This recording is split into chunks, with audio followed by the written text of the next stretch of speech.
We're going to look today at raising up ministers of the gospel. Our Constitution, C.12.04J. It says, to seek out and encourage qualified persons to prepare for the ministry of the gospel. Now, as the body of Christ, we participate in Christ's mission in the world, and as we do so, there is renewal and an awareness that God is always about making all things new through Jesus Christ. That is one of the aspects of who we are as church.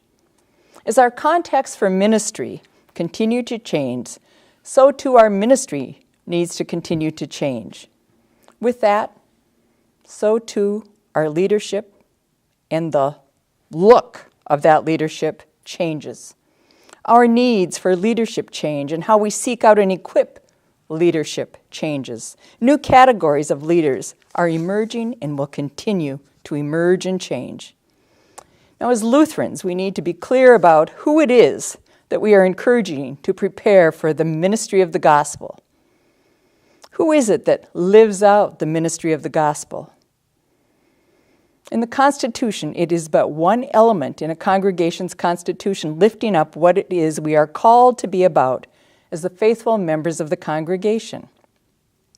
We begin always with the ministry of the whole people of God and how we encourage one another in the ministry of the gospel. We lift up and celebrate the priesthood of all believers, that ministry that is the service of all who have been justified by grace. It is the ministry of all who live by faith. And there is the office of public ministry, the rostered ministries of the church, the ministry of word and sacrament and word and service, that is, associates in ministries, deaconesses, diaconal ministers. These forms of ministry exist to serve the whole people of God and to further serve the ministry of the gospel.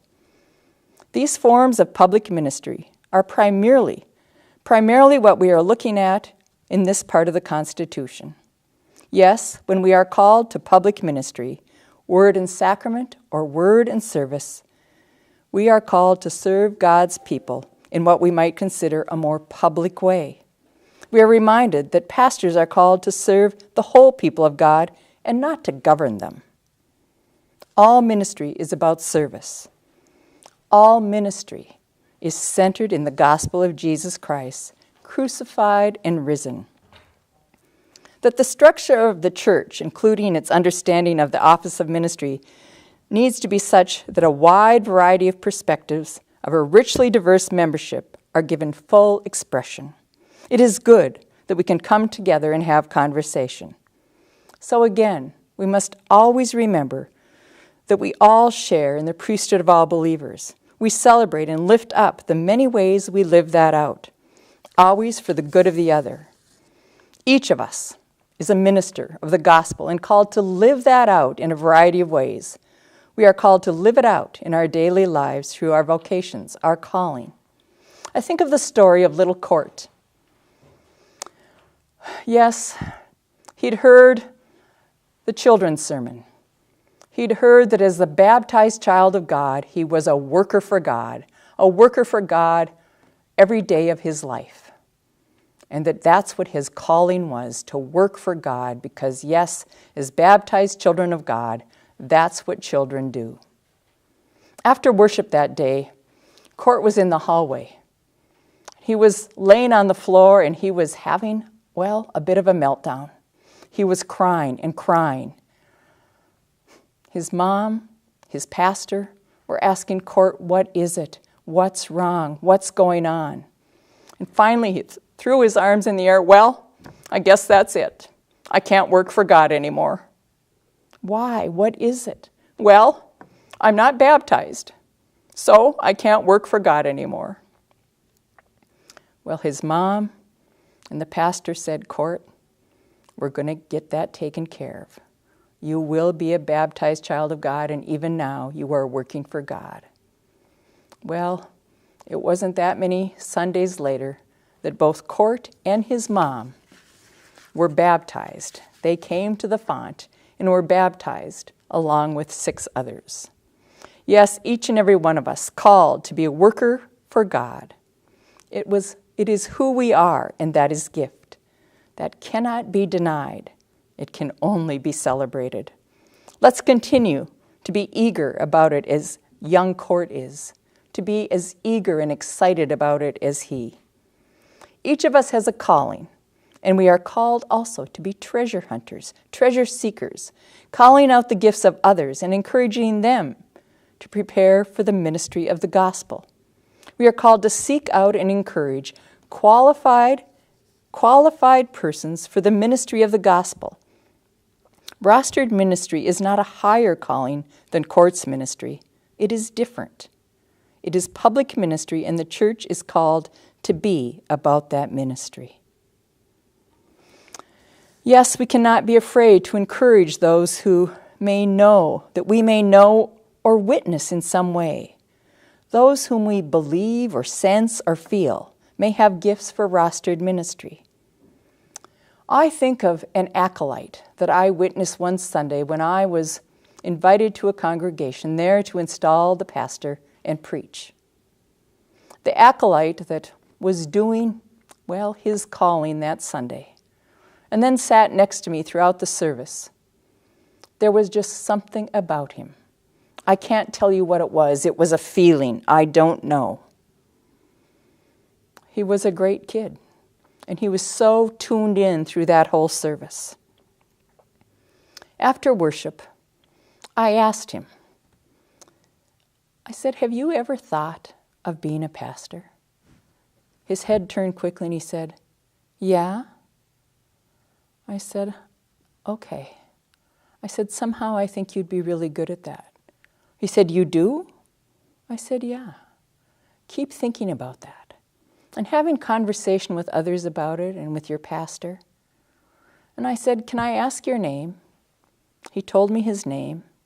And I said, I'm going to keep you in prayer. Would that be okay? And he said, yeah, that's really cool. Thank you.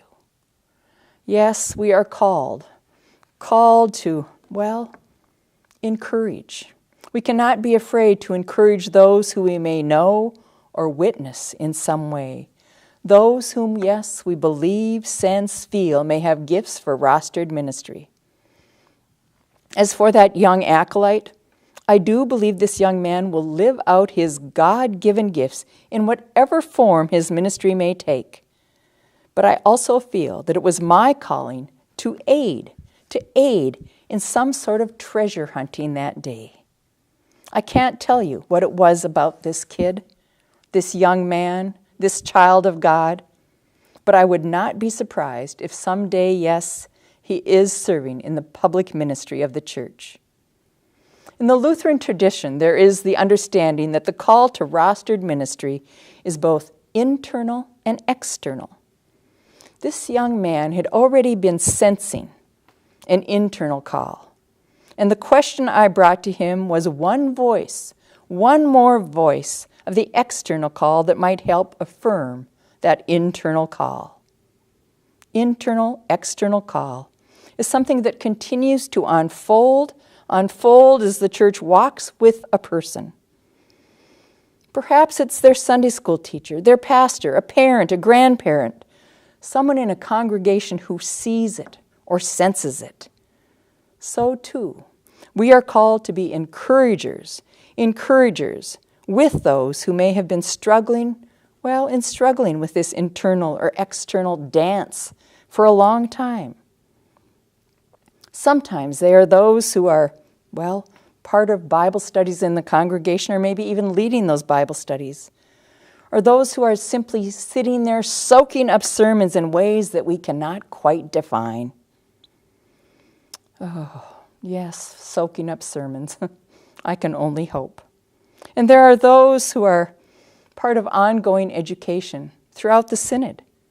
Yes, adult education opportunities like School for Lay Ministry or the Select Ministry. Listen to their stories. Listen to them. And call their gifts out of them. Encourage. Discern with them. I think of Judge Gale. Yes, she is a judge. And she has been serving as a judge for, quite some time. She was a member of a congregation I served, and we had many conversations. She sometimes said to me, "Do you think I missed my calling?"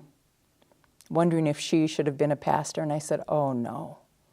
Oh, think of the ministry you do as a judge."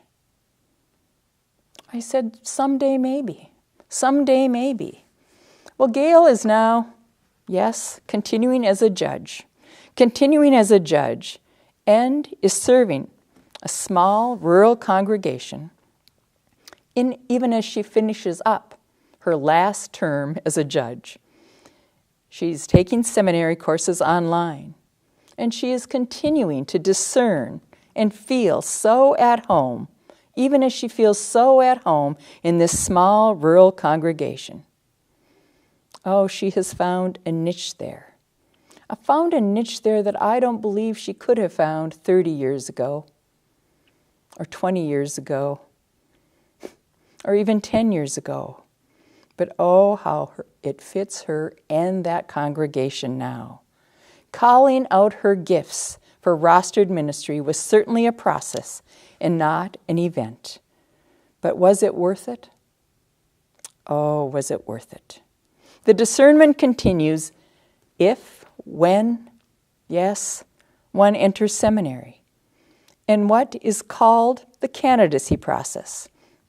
There is a committee made up of laity and rostered leaders who walk with the candidate through their seminary education, discerning with them as they go. Finally, the internal call is affirmed with an external call to serve a congregation or some other specific setting. Preparing for the ministry of the gospel is not linear. There are no straight lines, and it seems that it is becoming more and more true as the church changes. That is good, but can also be unnerving. But still, we are called to be treasure hunters, all of us, each and every one of us. Treasure hunters calling out and encouraging qualified persons to prepare for the ministry of the gospel. You are called to this ministry. In it, you are equipping children, youth, young adults for the ministry of the gospel. Some of the most effective treasure hunters, affirmers of the faith, are our Bible camp staff and the ministry they live with our young adults. So too with our campus ministries. We continue to give thanks for the powerful ways in which they instill the vocation of each camper and also are willing, yes, even eager, to pull out of these people their gifts for rostered ministry, that the church might also continue to be served by rostered leaders. I was recently asked by a young pastor in our synod, are we, that is the Northwestern Minnesota Synod, still more of a net receiver of pastors than a net producer? Yes, we continue to receive more pastors than we produce. As we walk with candidates, we need to always be looking, yes, into the future. Oh, it makes sense that we would not have as many candidates as they do in St. Paul or Minneapolis, areas that are part of our synod. But how great it is when we are walking with each and every candidate, and how important it is that you pull out those gifts, that you encourage others, that those numbers might grow. We are blessed here to have excellent candidates, and we live in thanksgiving for the ways in which you pull those gifts out, where you encourage those gifts, where you allow the Holy Spirit to work in them. But yes, we need to search out ever more qualified candidates who are discerning in this process, with you as encouragers and the candidacy committee, their congregation, and the seminary continuing to walk with them. Seek out and encourage others, qualified persons to prepare for the ministry of the gospel, people to live out their ministry in the world. Yes, sometimes by a simple compliment, affirmation, encouragement, and that one is sent out with new strength for their task, their calling. Oh, we may attempt to, put up roadblocks. We may walk away from these callings. We may even work at putting up roadblocks for the Spirit, but the Holy Spirit will not be stopped. The Holy Spirit will not be contained. You and I cannot put up walls around the Holy Spirit. Think of the ways you have had your gifts called out of you by another, or through prayer, meditation. All of you, as the named, claimed, gifted, and empowered, are sent to serve. All of us are called not to seek out, are called to seek out and encourage qualified persons to prepare for the ministry of the gospel. This is not something we take lightly, no, but we see as a wonderful aspect of our God-given calling. God is using you and me to encourage the next generation of those who will prepare for the ministry of the gospel.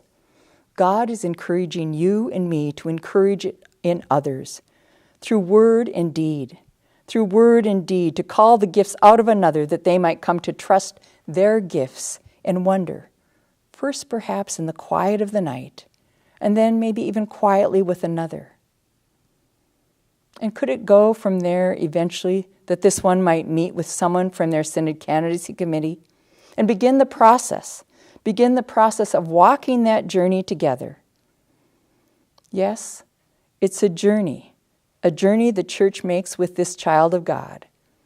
This engagement with his or her home congregation, the synod, and the seminary. It can be quite a partnership of encouragement and ongoing discernment. We are called to seek out and encourage qualified persons to prepare for the ministry of the gospel. Let's be bold. Let's be bold as we live our ministry of calling forth the gifts we see in another. Thanks be to God.